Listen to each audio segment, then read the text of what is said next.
કેટલી ભીડ છે આ જોઈ લો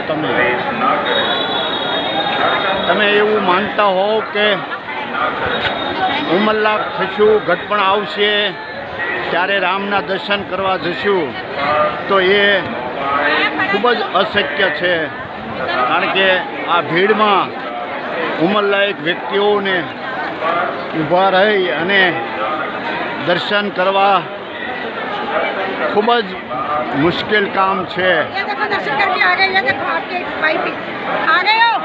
મારી સૌને વિનંતી છે કે યુવાનીમાં સમયમાં અને તમારા હાથ પગ ચાલતા હોય ત્યારે ભગવાન શ્રી રામના દર્શન કરી જાઓ અને સદભાગ્ય પ્રાપ્ત કરી લ્યો।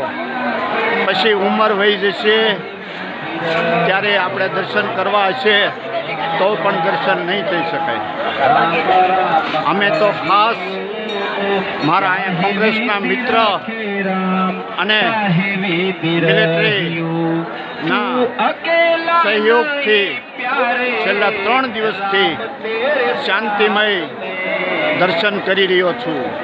આ જુઓ તમે ભીડ જોઈ રહ્યા હશો કે સવારે ઊભા રહ્યો તો સાંજે તમારો વારો આવે, એટલે સૌને વિનંતી છે કે યુવાનીમાં દર્શન કરી લ્યો।